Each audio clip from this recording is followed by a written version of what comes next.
Buenos días, bienvenidos a este tiempo devocional, tu palabra para encontrar el camino. Hoy es 4 de septiembre del 2023.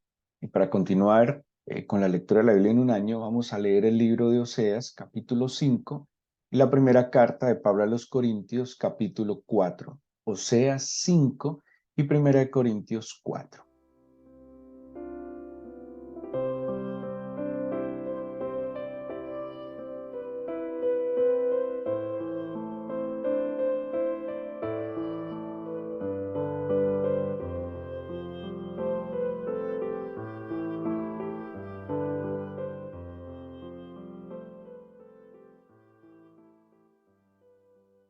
En nuestra propuesta de lectura de la Biblia en un año, en este 2023, propusimos examinar a la luz de la Escritura algunos de los atributos de nuestro Señor Jesucristo que hacen parte de la obra que Él ha hecho con su iglesia, con la humanidad.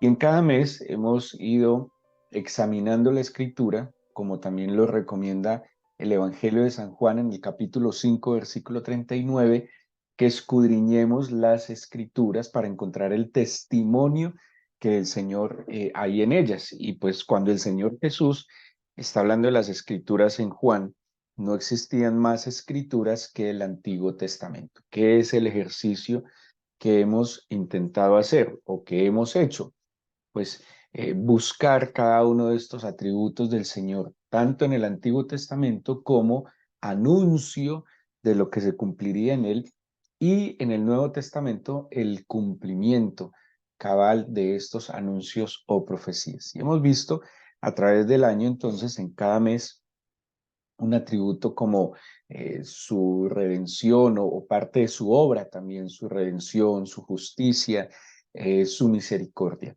Este mes de septiembre estamos viendo a la luz de la Escritura al Señor Jesucristo como nuestro exhortador, ¿sí? Como nuestro exhortador. Y quisiera hablarles brevemente del significado de este atributo que seguramente, o por lo menos así lo he visto yo en los años que he caminado en el Evangelio, que generalmente la expresión exhortación se ha asociado como una especie de, no sé, hasta regaño, ¿sí? Eh, como una amonestación. Y en verdad este significado va más allá de una amonestación, va más allá de un regaño, ¿sí? De hecho, algunos lo han asociado a alguien que tiene como esa capacidad de corregir o de reprender incluso, pero ese significado me parece que tiene un poco más de profundidad y tiene muchísimo sentido en la obra que el Señor Jesucristo ha hecho con nosotros. Hay un misterio que no es tan fácil ni de comprender como tantos de la Escritura, pero hay un misterio que no es tan fácil de comprender, mucho menos de explicarlo, que ha generado en algún momento divisiones en la iglesia del Señor, como es el misterio de la Trinidad. Algunos hemos hecho un esfuerzo, pienso yo, a veces infructuoso, de poder pretender con palabras humanas y con comparaciones humanas lo que es ese misterio de la Trinidad. El Padre, el Hijo, el Espíritu son tres, son uno. Hay un escrito en la Biblia en el cual muchos se han apoyado equivocadamente, porque es un escrito en la Biblia que aparece en manuscritos muy tardíos, o sea que evidentemente fue añadido en unos manuscritos pues menos antiguos, y que algunas versiones de la Biblia lo incluyen y que no hay necesidad de ese añadido posterior para tratar de explicar la idea, la visión de la Trinidad. Es un misterio. No tenemos, insisto, a veces no es tan fácil ni comprenderlo, ahora mucho menos explicarlo, pero hay verdades que la Biblia nos puede dar a conocer. Está el Padre, el Hijo, el Espíritu. Entendemos que en su unicidad cada uno ha cumplido un papel especial en nosotros, en nuestra salvación, que es lo que en sí nos atañe. que el Señor nos salvó, que el Señor por un lado nos crea, nos hace, nos forma, pues nos hace a su imagen y semejanza, pero por otro lado, ante la condición del pecado del ser humano, el Padre planea la salvación. Esa salvación, ¿quién la ejecuta? El Hijo, el Señor Jesucristo, en una obra majestuosa, pero entendemos también que esa obra se perfecciona individualmente en cada creyente a través del Espíritu del Señor. Así que poder decir claramente que alguien tiene la respuesta exacta sobre este y otros misterios es un poco osado, me parece a mí, y más bien nos corresponde a nosotros con humildad escudriñar las escrituras, buscar el rostro del Señor y seguramente en esa tarea podrá nuestro corazón y nuestra mente asimilar a ciencia cierta las verdades eternas. Consolador, perdón, exhortador, es que ya me van a entender por qué me confundí con exhortación. La palabra exhortación, que se traduce en el Nuevo Testamento, viene del griego paraclesis. Seguramente, si usted ha tenido la oportunidad de estudiar la Biblia antes, esa palabra no va a ser ajena al escucharla. Paraclesis, o por lo menos le va a sonar parecida a otra palabra. Esta palabra paraclesis quiere decir, la que se usa como exhortación, quiere decir consolación. Ahora entienden porque seguramente han escuchado o han leído acerca del Espíritu Santo como Parácletos, ¿sí? Cuando el Señor Jesús en el Evangelio de San Juan, en el capítulo 14, está hablando del Consolador, cuando dice, les conviene que yo me vaya y enviaré otro Consolador. O sea que el mismo Señor Jesús es el Parácletos, y cuando él habla de que él va a la gloria del Padre y luego enviará otro consolador, es que el Espíritu Santo cumpliría la función que el Señor Jesús cumplió en medio de los apóstoles, en medio de los discípulos. ¿Cuál fue la función del Señor Jesús en medio de los discípulos? Él mismo les decía, el Espíritu Santo que está con vosotros. O sea que nuestro Señor era ese compañero, era ese consolador, ese que estaba al lado de ellos para acompañarles, para ayudarles, para apoyarles. Por eso el Señor Jesús, tal cual, es nuestra exhortación, el Señor Jesús es nuestro compañero. Así que exhortación del griego paraclesis es un llamado a nuestra ayuda, un llamado a nuestra ayuda. Y tiene ya etimológicamente, se puede definir como un llamado que hace alguien mientras está junto a otra persona. Parece espectacular. Es, o sea que el paraclesis, la exhortación, implica cercanía, ¿sí? La exhortación implica compañerismo, la exhortación implica estar cerca el uno del otro. Aquel que exhorta no es simplemente entonces el que amonesta. Creo que hay un poco de error en la aplicación del término. No es uno que amonesta, no es uno que regaña, no es uno que simplemente llama la atención. Es uno que está cerca al otro para llamar su atención porque lo está acompañando, y ese llamado de atención no es un llamado regaño, sino un estímulo a caminar de la mejor manera. Pues partiendo la palabra paraclesis, viene de para, que es desde o junto a, y caleo, que es llamar. Entonces, es un llamado mientras se está cerca. Así que no hay manera de que alguien pueda exhortar a otro, que exhortar entonces sería acompañar, consolar, motivar, estimular, hacer un llamado de atención en el sentido de tratar de encaminar a una buena senda, de tratar de corregir una senda defectuosa, e implica absolutamente compañía, implica la presencia e implica la cercanía. Yo no puedo pretender exhortar a alguien con el cual no comparto, ¿sí? Yo no puedo pretender llamar la atención a que vuelva a un camino a alguien que no es cercano, con el cual no he estado en compañía.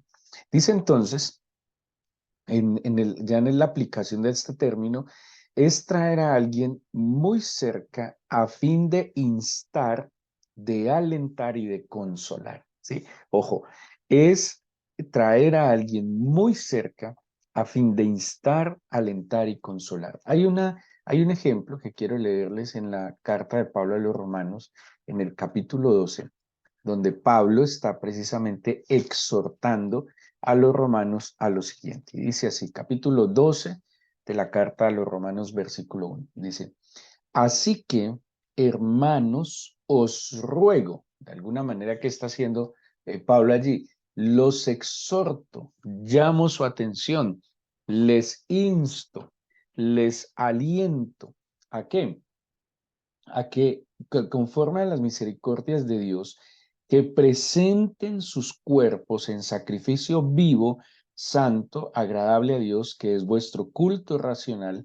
No os conforméis a este siglo, sino transformaos por medio de la renovación de vuestro entendimiento, para que comprobéis cuál sea la buena voluntad de Dios, agradable y perfecta. Aquí vemos un ejemplo de lo que es exhortación.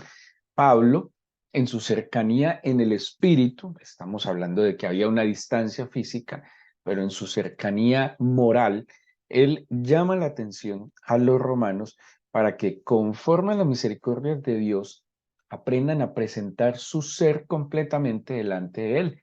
¿Cómo? Presentando sus cuerpos, sujetando, sometiendo todo su cuerpo en servidumbre del Señor. Así le dice a los corintios, cuando dice, yo mismo sujeto mi cuerpo en servidumbre al Señor. O sea, yo trato de que mi cuerpo sea un instrumento para la gloria del Señor y no que llegue a ser un instrumento para la deshonra del Señor. Y dice en este llamado a que cambiemos la manera de pensar, a que renovemos nuestros pensamientos, a que no nos conformemos a la forma de este tiempo, sino que constantemente a la luz de la revelación nosotros podamos ir y ver más allá las cosas. Pero en este escenario, que ya se los mencioné, entra entonces el papel del Espíritu Santo como paráclitos, ¿sí?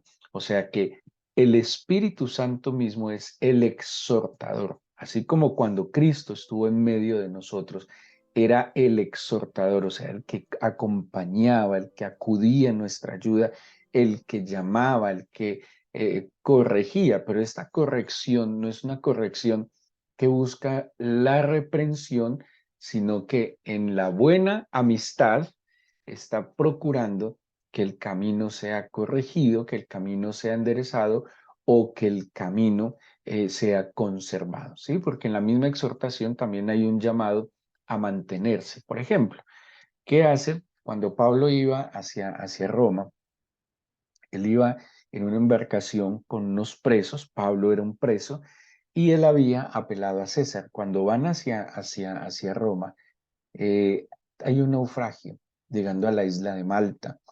Y en ese proceso hubo una tormenta que duró 14 días, 14 noches, y Pablo dice que el Señor había enviado su ángel a consolarle, a acompañarle, y le había fortalecido y le exhortaba constantemente a que no temiera, ¿sí? Sino que recobrara fuerzas, y en ese consuelo, en ese llamado de atención que le hace el ángel del Señor a Pablo, pues Pablo también se convierte en un exhortador, haciendo un llamado a aquellos que están muertos de miedo a que tuvieran la certeza que el Señor le había anunciado que nadie iba a perecer aquella noche. Así que el Espíritu Santo como parácletos es aquel que viene a nuestro lado para alentarnos, acompañarnos y consolarnos, ¿sí?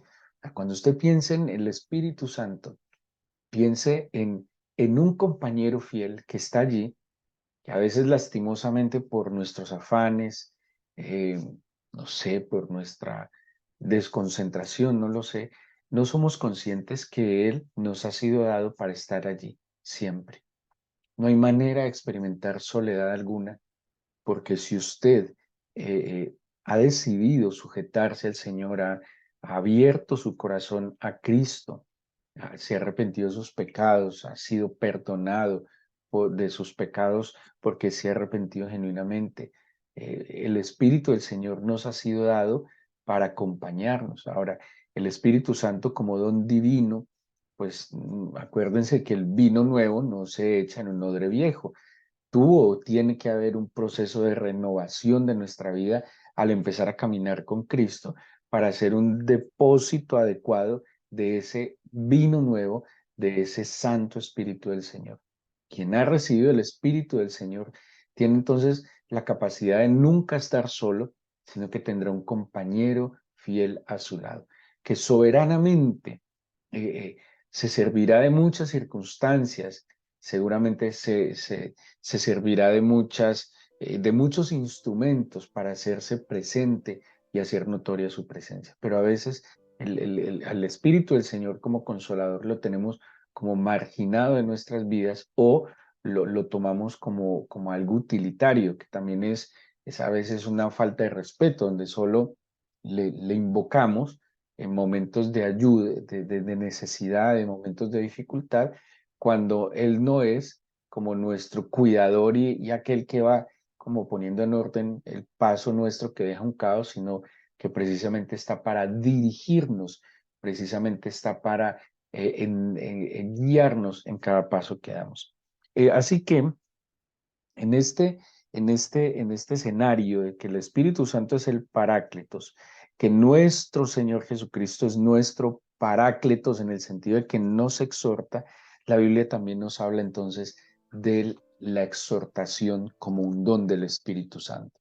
Y dice la misma carta de los Romanos en el capítulo 12, en el versículo 8, bueno, se los voy a leer desde el 6 para que no quede como cortado, de manera que teniendo diferentes dones, según la gracia que nos es dada, si el de profecía úsese conforme a la medida de la fe, o sea, está hablando de los dones y ministerios, algunos, dice el 7, o el de servicio en servir, o el que enseña en enseñar, el que exhorta en la exhortación, el que reparte con liberalidad, el que preside con solicitud, el que hace misericordia con alegría. Aquí aparece entonces la exhortación como un don del Espíritu Santo. Tiene mucho sentido que el consolador, que el paracleto, pues también haga uso de su esencia al llamar nuestra atención, está cerca a nosotros, al llamar nuestra atención para reconvenirnos, para instarnos, para alentarnos, para acompañarnos en nuestro camino. Y este don tiene un sentido muy, muy particular y va muy de la mano en el don de la enseñanza. La Biblia nos menciona al maestro, la Biblia nos menciona al pastor, la Biblia nos menciona al evangelista, al apóstol, y cuando nos habla del don de la enseñanza, es una capacidad por el Espíritu Santo para transmitir el contenido de las escrituras, ¿sí? De alguna manera, el maestro con un don de enseñanza tiene esa capacidad de dar a conocer, digámoslo, los conceptos bíblicos, ¿sí? Las ideas bíblicas, transmitir los pensamientos del Señor a través de la enseñanza de la Escritura. Pero miren qué cosa más bella. El que tiene el don de exhortación, de nuevo, el maestro que enseña, comparte y da a conocer el significado del contenido. Pero el que tiene el don de la exhortación como compañero tiene la capacidad de llevar a la práctica lo que está enseñado, ¿sí? Por eso les decía que es un don que complementa el que enseña y el que exhorta, porque el que enseña da claridad en el concepto, pero el que exhorta da la capacidad de la aplicación del concepto. Está acompañando en la aplicación del concepto divino a la vida y ahí es donde se vuelve vida de nuestras vidas, carne de nuestras carnes, la enseñanza bíblica. El que exhorta tiene esa capacidad de aplicar cada conocimiento de la Biblia. El maestro que enseña muestra el camino, pero aquel que exhorta acompaña en el camino. De alguna manera entendería yo entonces lo que Pablo también le explica a los Efesios, por eso dice que constituyó a unos maestros y pastores, porque de alguna manera el maestro es el que enseña el camino, pero el pastor, ¿cuál era la función del pastor? Guiar, orientar, acompañar a las ovejas en el camino. Va muy de la mano como don del Espíritu Santo. De allí entonces que no tiene sentido pensar en la exhortación como simples regaños, como simples, ¿cómo se dice? Em, correcciones o reprensiones, sino que el que en verdad diga que tiene el don de exhortación es porque es un muy buen pastor, es porque es un muy buen compañero de otros en el camino de la fe. Hay un ejemplo en la Biblia que es en el Nuevo Testamento, que es seguramente un personaje que ustedes han escuchado hablar, que es Bernabé. De hecho, el nombre de Bernabé, por implicación, quiere decir hijo de consolación. ¿Por qué? Porque Bernabé, y Ber es hijo en hebreo, y Nabí es una de las palabras que se utiliza para referirse al profeta, ¿sí? Por eso el libro, el cuerpo eh, canónico de los profetas en el Antiguo Testamento se llama, en el canon hebreo se llama Nevi'im, y Nevi'im es el plural de Neví, o sea, profetas. Bernabé es algo así como hijo de profeta, ¿sí? Y, pero en esta expresión de hijo de profeta, cuando se hablaba de la palabra Neví en el Antiguo Testamento, no era solo el portavoz de Dios, ¿sí?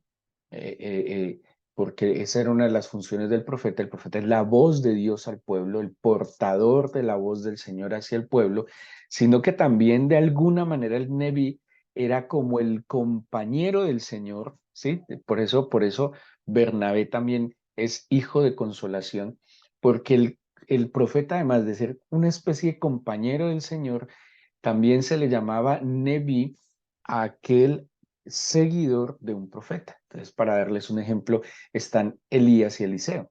Eliseo era el compañero, era el seguidor del profeta Elías que no lo desamparaba y estaba allí. Cuando parte su maestro, el profeta Elías, ¿quién sigue esta función profética? Eliseo. Lo mismo lo podemos ver en Moisés y Josué. Moisés era el profeta que había levantado el Señor, pero Josué también como un prototipo mesiánico, pues el mismo nombre de Josué es el mismo nombre del Señor Jesús, que quiere decir el Señor salva. Entonces, Josué también es Neví porque es compañero, porque es seguidor del profeta. Aparece en la Biblia entonces este personaje en el Nuevo Testamento que es Bernabé, hijo de profeta o hijo de consolación.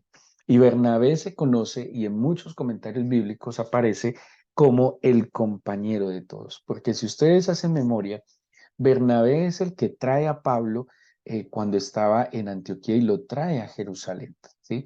Bernabé acompaña a Pablo en un momento en que no es muy popular, ¿sí? Bernabé es un servidor reconocido en la iglesia. Pablo era conocido, pero de manera negativa, porque él era perseguidor de la iglesia. Acordémonos que Pablo estuvo en Damasco, luego de Damasco hizo ministerio en Antioquía y Bernabé se lo encuentra en Antioquía, está con él y lo trae a Jerusalén.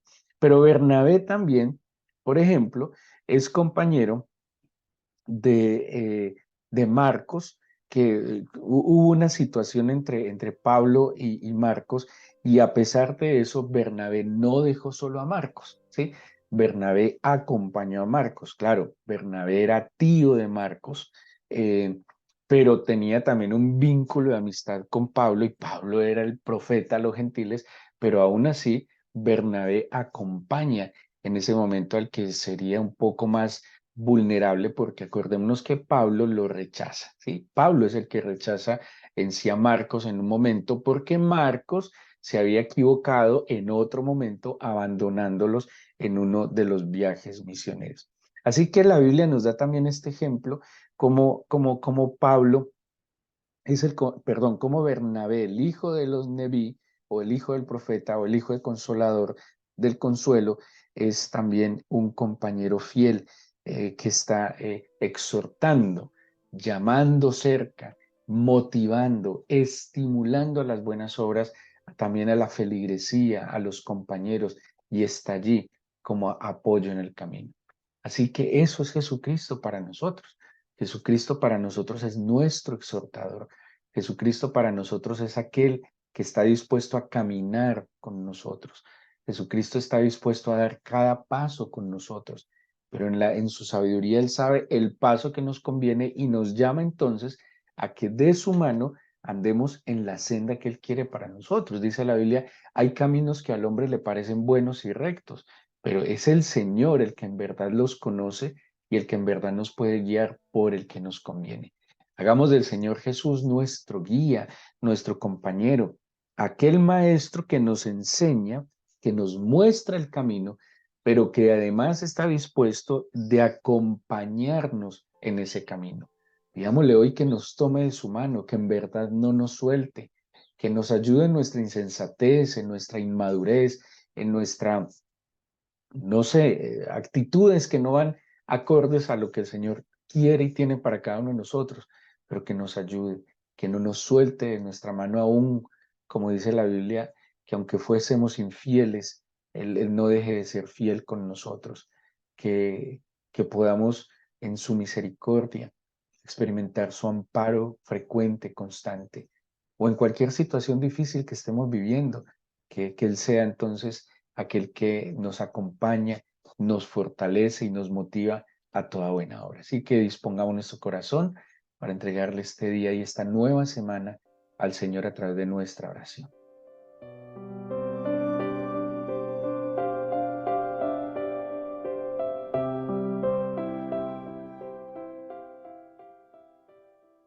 Y te pedimos entonces, mi Señor, que no sueltes nuestra mano, como nuestro Maestro y como nuestro Consolador.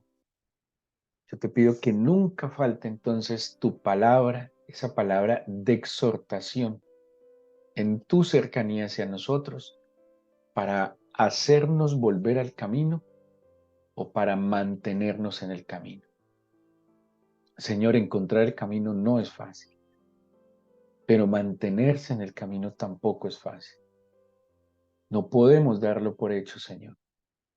No lo hemos alcanzado ya.